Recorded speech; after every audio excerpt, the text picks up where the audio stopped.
Hello students, welcome to arch chemistry. ನಮ್ಮ K E ಅವರು ಬಹಳ ಒಳ್ಳೆಯವರು, ವಿಶಾಲ ಹೃದಯದವರು.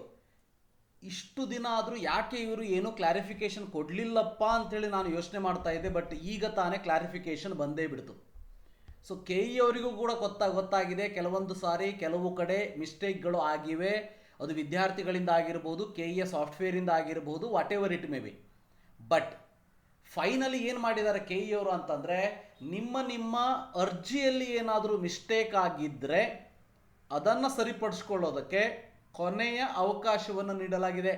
ವಿದ್ಯಾರ್ಥಿಗಳ ಬಹಳ ಇಂಪಾರ್ಟೆಂಟ್ ಇದು, ಕಿವಿ ಬಿಚ್ಚಿಕೊಂಡು ಕೇಳಿ. ಸೊ ನಿಮ್ಮ ಅರ್ಜಿಯಲ್ಲಿ ಏನಾದರೂ ತಪ್ಪಾಗಿದ್ದರೆ ಅಂತಿಮ ಅವಕಾಶವನ್ನು ನೀಡಿರುವಂಥದ್ದು. ಮೊದಲನೇದಾಗಿ, ನಿಮ್ಮ ಅರ್ಜಿಯಲ್ಲಿ ತಪ್ಪಾಗಿದ್ದರೆ ಸರಿಪಡಿಸ್ಕೊಳ್ಳೋದಕ್ಕೆ ಅವಕಾಶವನ್ನು ಮಾಡಿಕೊಟ್ಟಿದ್ದಾರೆ. ಎರಡನೇದಾಗಿ ವೆರಿ ಇಂಪಾರ್ಟೆಂಟ್ ಅಂದರೆ, ಬಹಳ ಜನ ವಿದ್ಯಾರ್ಥಿಗಳು ಮೊನ್ನೆಯಿಂದ ಅಂದರೆ 29ನೇ ತಾರೀಕಿಗೆ ಒಂದು ಲಿಂಕನ್ನು ಕೊಟ್ಟಿದ್ರು, ಹೌದಾ? ಈಗ ನೋಡಿ, ಕೆ ಇ ವೆಬ್ಸೈಟಲ್ಲಿ UGC 2024 ಆನ್ಲೈನ್ ಪರಿಶೀಲಿಸಿದ ಪಟ್ಟಿ ಕ್ಲಾಸ್ ಎ ವಿದ್ಯಾರ್ಥಿಗಳು ಅಂಥೇಳಿ ಒಂದು ಲಿಂಕನ್ನು ಕೊಟ್ಟಿದ್ರು. ಸೊ ಈ ಒಂದು ಲಿಂಕನ್ನು ಕ್ಲಿಕ್ ಮಾಡಿ ಆಪ್ಷನ್ ಎಂಟ್ರಿ ಈ ಒಂದು ಅಪ್ಲಿಕೇಶನ್ ನಂಬರ್ ಮತ್ತು ಡೇಟ್ ಆಫ್ ಬರ್ತನ್ನು ಹಾಕಿದ ಮೇಲೆ ಬಹಳಷ್ಟು ಜನ ವಿದ್ಯಾರ್ಥಿಗಳಿಗೆ ಏನೂ ಬಂದೇ ಇರಲಿಲ್ಲ. ಕೆಲವೊಂದಷ್ಟು ವಿದ್ಯಾರ್ಥಿಗಳಿಗೆ ಬಹಳಷ್ಟು ಜನ ವಿದ್ಯಾರ್ಥಿಗಳಿಗೆ ರೂರಲ್ ಎಲ್ಲ ಕ್ಲೇಮ್ ಮಾಡಿದ್ರು ಕೂಡ, ಸರ್ಟಿಫಿಕೇಟನ್ನು ಕರೆಕ್ಟಾಗಿ ಅಪ್ಲೋಡ್ ಮಾಡಿದ್ರು ಕೂಡ ರೂರಲ್ ಬಂದಿರಲಿಲ್ಲ, ನೋ ಅಂತ ಬಂದಿತ್ತು. ಸೊ ಅದರ ಜೊತೆಗೆ ಕನ್ನಡ ಮೀಡಿಯಂ ನೋ ಅಂತ ಬಂದಿತ್ತು. ಕೆಲವು ವಿದ್ಯಾರ್ಥಿಗಳಿಗೆ ರೂರಲ್ ಮತ್ತು ಕನ್ನಡ ಮೀಡಿಯಂ ಅವರು ಅಪ್ಲೋಡ್ ಮಾಡಿರಲ್ಲ ಅಂತಂದ್ರೂ ಕೂಡ ಎಸ್ ಅಂತ ಬಂದಿತ್ತು. ಇಂತಹ ಮಿಸ್ಟೇಕ್ಗಳು ಆಗಿವೆ. ಇಂತಹ ಮಿಸ್ಟೇಕ್ಗಳನ್ನು ಸರಿಪಡಿಸ್ಕೊಳ್ಳೋದಕ್ಕೆ ಕೆ ಇ ಅವರು ಏನು ಮಾಡಿದ್ದಾರೆ ಅಂತ ಅಂದರೆ, ಒಂದು ಕೊನೆಯ ಅವಕಾಶವನ್ನು ಇಲ್ಲಿ ನೀಡಿದ್ದಾರೆ. ಆ ಕೊನೆಯ ಅವಕಾಶ ಏನು ಅಂತ ಅಂದರೆ, ನೀವು ಏನು ಮಾಡಬೇಕು, ಎಲ್ಲ ಮಾಹಿತಿ ನಿಮ್ಮದೇನಾದರೂ ಸರಿ ಇದ್ದರೆ ಕೆ ಇ ಎಗೆ ಹೋಗುವಂಥ ಅವಶ್ಯಕತೆಯೇ ಇಲ್ಲ. ಕರೆಕ್ಟಾಗಿ ಕೇಳಿಸ್ಕೊಳ್ಳಿ. ಈಗ ಮೊನ್ನೆ ಕೊಟ್ಟಿರುವಂತಹ ವೆರಿಫಿಕೇಷನ್ ಲೀಸ್ಟ್ ಏನಿತ್ತು ಅದರಲ್ಲಿ ಎಲ್ಲ ಮಾಹಿತಿಗಳು ಸರಿ ಇದ್ದರೆ ಕೆ ಇ ಎಗೆ ಹೋಗುವಂಥ ಅವಶ್ಯಕತೆ ಇಲ್ಲ. ಎಲ್ಲ ಮಾಹಿತಿಗಳು ಅಂತಂದರೆ, ನೀವು ಅಪ್ಲೈ ಮಾಡಿರೋ ರೀತಿ, ಕಾಸ್ಟ್ ಸರಿಯಾಗಿದ್ದರೆ, ಇನ್ಕಮ್ ಸರಿಯಾಗಿದ್ದರೆ, rural, Kannada medium, study certificate ಇವೆಲ್ಲ ಸರಿಯಾಗಿದ್ದರೆ, ಇದರಲ್ಲಿ CET ಆಗಿರೋದ್ರಿಂದ ರಿಲಿಜಿಯಸ್ ಮೈನಾರಿಟಿ, ಲ್ಯಾಂಗ್ವಿಸ್ಟಿಕ್ ಮೈನಾರಿಟಿ ಇದರಲ್ಲಿ ಬರೋದಿಲ್ಲ. ಓಕೆ, ಅದು ಸರಿ ಇಲ್ಲ, ಅದು ಏನೇ ಇದ್ರೂ ಕೂಡ ಹೋಗುವಂಥ ಅವಶ್ಯಕತೆ ಇಲ್ಲ. ಉಳಿದಿರೋದೆಲ್ಲ ಸರಿ ಇತ್ತು ಅಂದರೆ ಅಂಥವರಿಗೆ ವೆರಿಫಿಕೇಷನ್ ಸ್ಲಿಪ್ಪನ್ನು ಡೌನ್ಲೋಡ್ ಮಾಡ್ಕೊಳ್ಳೋದಕ್ಕೆ ಕೆ ಇ ವೆಬ್ಸೈಟ್ನಲ್ಲಿ ಡೈರೆಕ್ಟಾಗಿ ಒಂದು ಲಿಂಕನ್ನು ಕೊಡ್ತಾರೆ. ಅಂಥವರಿಗೆ ವೆರಿಫಿಕೇಷನ್ ಸ್ಲಿಪ್ಪನ್ನು ಡೌನ್ಲೋಡ್ ಮಾಡ್ಕೊಳ್ಳೋದಕ್ಕೆ ಕೆ ಇ ಎಲ್ಲಿ ಲಿಂಕನ್ನು ಕೊಡ್ತಾರೆ. ಈಗ ಯಾರ್ಯಾರು ಹಾಗಾದರೆ ಬೆಂಗಳೂರಿಗೆ ಹೋಗಬೇಕು? ಬೆಂಗಳೂರಿಗೆ ಹೋಗಬೇಕಾಗಿರೋರು ಯಾರು ಅಂತ ಅಂದರೆ, ನಿಮ್ಮ ಒಂದು ಅಪ್ಲಿಕೇಶನ್ ಫಾರ್ಮಲ್ಲಿ ಏನಾದರೂ ಮಿಸ್ಟೇಕ್ ಆಗಿದ್ದರೆ, ಅಥವಾ ಮೊನ್ನೆ ಕೊಟ್ಟಿರುವಂತಹ ಒಂದು ವೆರಿಫಿಕೇಷನ್ ಲೀಸ್ಟಲ್ಲಿ, ಸೊ ಆ ಒಂದು ಲಿಂಕನ್ನು ಯೂಸ್ ಮಾಡಿ ನಿಮ್ಮ ಅಪ್ಲಿಕೇಶನ್ ನಂಬರ್, ಡೇಟ್ ಆಫ್ ಬರ್ತ್ ಹಾಕಿದಾಗ ಏನೊಂದು ವೆರಿಫಿಕೇಷನ್ ಲೀಸ್ಟ್ ಬಂದಿತ್ತು, ಆ ವೆರಿಫಿಕೇಷನ್ ಲೀಸ್ಟಲ್ಲಿ ಕನ್ನಡ ಮೀಡಿಯಂ ಇದ್ರೂ ನೋ ಅಂತ ಬಂದಿದ್ರೆ, ರೂರಲ್ ಇದ್ರೂ ನೋ ಅಂತ ಬಂದಿದ್ರೆ, ಇಂತಹ ಸಂದರ್ಭದಲ್ಲಿ ವಿದ್ಯಾರ್ಥಿಗಳೇ ನೀವು ಕೆ ಇ ಎಗೆ ಹೋಗಬೇಕು.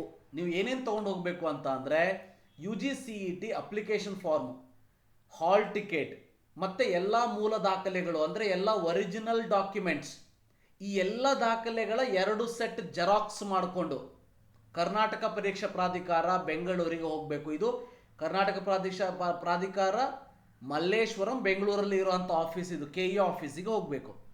ಹಾಗಾದರೆ ಯಾರು ಯಾವಾಗ ಹೋಗಬೇಕು ನೋಡಿ, ಯಾರು ಯಾವಾಗ ಹೋಗಬೇಕು ಕರೆಕ್ಟಾಗಿ ಕೇಳಿಸ್ಕೊಳ್ಳಿ. ಸೊ ಯಾರು ಯಾವಾಗ ಹೋಗಬೇಕು ಅಂದರೆ, 4ನೇ ತಾರೀಕು 7ನೇ ತಿಂಗಳು ಅಂದರೆ 4th ಜುಲೈ.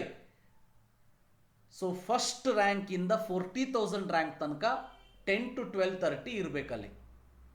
40,000 ಇಂದ 80,000 115 to 3, 80,000 to 1 lakh 3 PM onwards. 5th ಜುಲೈಗೆ 1 lakh to 1,30,000 CET rank ಹೇಳ್ತಾ ಇದ್ದೀನಿ. ಅದು CET ರ್ಯಾಂಕ್ ಆದರೂ ಆಗಿರಲಿ, ಅಥವಾ ಅದು ಯಾವುದೇ ಫಾರ್ಮ್ ಸೈನ್ಸ್ ರ್ಯಾಂಕ್ ಆಗಿರ್ಬೋದು, ಅಥವಾ ಯಾವುದೇ BSc nursing, B pharma, D pharma ಯಾವುದಾದ್ರೂ ರ್ಯಾಂಕ್ ಆಗಿರಲಿ, ನೀವು ಒಟ್ಟಿನಲ್ಲಿ CET ಬರೆದು ಬಿಟ್ಟು ನಿಮ್ಮಲ್ಲಿ ಆ ರ್ಯಾಂಕ್ ಬಂದಿದ್ದರೆ, ಆ ರ್ಯಾಂಕಲ್ಲಿ ಲೋಯೆಸ್ಟ್ ಯಾವುದಿದೆ ನೋಡಿ ಅವತ್ತಿನ ದಿವಸ ಹೋಗಿಬಿಡಿ ಅಷ್ಟೇ. ಸೊ 1,30,000 to 1,60,000 5ನೇ ತಾರೀಕು July 1:15 to 3, 1,60,000 to 1,80,000, 3 PM onwards. 6/7/2024ಗೆ 1,80,000 ಟು ಲಾಸ್ಟ್ ರ್ಯಾಂಕ್ವರೆಗೆ ಹೋಗಬೇಕು. ಇನ್ನೊಂದು ಸಾರಿ ಬ್ರೀಫ್ ಮಾಡಿಬಿಡ್ತೀನಿ. ಯಾರ ಅಪ್ಲಿಕೇಶನ್ ಫಾರ್ಮಲ್ಲಿ ಮಿಸ್ಟೇಕ್ ಆಗಿತ್ತು ಕರೆಕ್ಷನ್ ಮಾಡ್ಕೋಬೇಕು ಅಂತ ಇದ್ದರೆ ಈಗ ಫಾರ್ ಎಕ್ಸಾಂಪಲ್ ನೀವು ಕಾಸ್ಟನ್ನು ಹಾಕಿರೋದಿಲ್ಲ, ಈಗ ಹಾಕಬೇಕು ಅಂತ ಅಂದ್ಕೊಂಡಿರ್ತೀರಿ. ಸೊ ಅಂಥವರು ಕೂಡ ಹೋಗ್ಬೋದು. ನಿಮ್ಮ ಎಲ್ಲ ಕಾಸ್ಟ್ ಸರ್ಟಿಫಿಕೇಟ್ ಇವನ್ನೆಲ್ಲ ತೆಗೆದುಕೊಂಡು ಹೋಗಿ, ರೈಟ್. ಸೊ ಯಾರಿಗೆ ಮೊನ್ನೆ ಇಲ್ಲಿ ಕೊಟ್ಟಿರುವಂಥ ಲಿಂಕನ್ನು ಯೂಸ್ ಮಾಡಿ, ಇಲ್ಲಿ register number, date of birth ಹಾಕಿ ನೀವೇನೇನು ಸರ್ಚ್ ಮಾಡಿದಾಗ ನಿಮಗೆ ಯಾವುದೇ ಡೀಟೇಲ್ಸ್ಗಳು ಕಂಡಿರಲಿಲ್ಲ ಅಂಥವರು ಹೋಗಿ, ಯಾವುದೇ ಡೀಟೇಲ್ಸ್ಗಳು ಬಂದಿದ್ದರೂ ಅದರಲ್ಲಿ ಏನಾದರೂ ಮಿಸ್ಟೇಕ್ ಇದ್ದರೆ ಅವರು ಕೂಡ ಹೋಗಿ ಈ ರ್ಯಾಂಕ್ ಪ್ರಕಾರ ಹೋಗಿ. ರ್ಯಾಂಕ್ ನಂಬರ್ 1 ಲಾಸ್ಟ್ ರ್ಯಾಂಕ್ವರೆಗೆ 4th, 5th ಆ್ಯಂಡ್ 6th.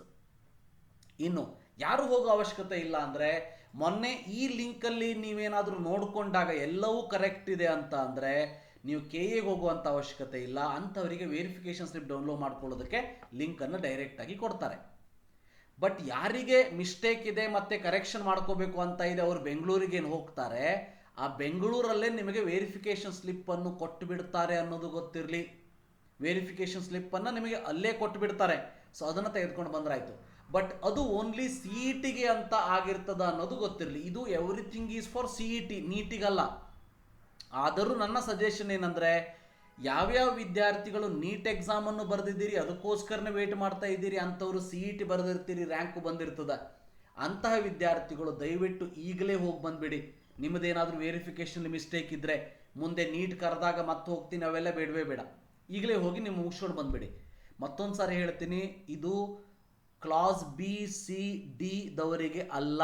ಅವರಿಗೆ ಸಪ್ರೇಟಾಗಿ ಚಾನ್ಸನ್ನು ಕೊಟ್ಟಿದ್ದಾರೆ, ಹೌದಾ? ಕೊಟ್ಟಿದ್ರು, ನಿಮ್ಗೆ ಗೊತ್ತಿದೆ. ಇದು ಕ್ಲಾಸ್ A ದವರಿಗೆ ಸಂಬಂಧಪಟ್ಟಿರುವಂಥದ್ದು. ಸೊ ನೀವು ನಿಮ್ಮ ಇನ್ಫಾರ್ಮೇಷನ್ ಮೊನ್ನೆ ಕೊಟ್ಟಿರೋ ಲಿಂಕಲ್ಲಿ ಎಲ್ಲದೂ ಕರೆಕ್ಟ್ ಇದ್ದರೆ ಹೋಗೋ ಅವಶ್ಯಕತೆ ಇಲ್ಲ. ಯಾವುದು ರಾಂಗ್ ಇದ್ದರೂ ಕೂಡ ಅಥವಾ ಯಾವುದಾದ್ರೂ ಎಡಿಷನ್ ನಾವು ಚೇಂಜ್ ಮಾಡ್ಕೋಬೇಕಂತಂದ್ರೂ ಕೂಡ ನೀವು KAಗೆ ಹೋಗಿ ಬರಬಹುದು. ಸೊ ಇದಿಷ್ಟು ಇವತ್ತಿನ video. Thank you for watching. Have a nice day.